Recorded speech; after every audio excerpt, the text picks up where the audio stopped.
বঙ্গভূমির প্রতি লিখেছেন মাইকেল মধুসূদন দত্ত।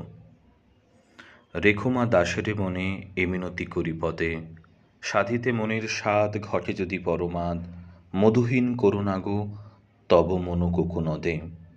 প্রবাসে দৈবের বসে জীব তারা যদি খসে, এ দেহ আকাশ হতে নাহি খেদ তাহে।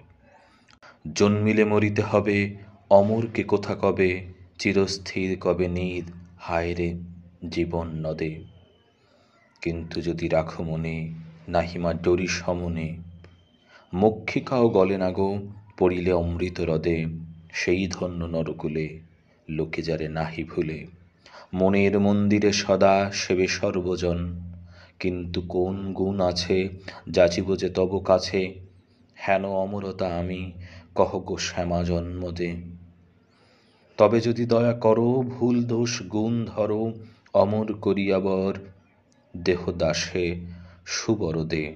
ফুকি যেন স্মৃতি জলে মানসে মা যথা ফলে, মধুময় তামরস কি বসন্ত কি শরতে।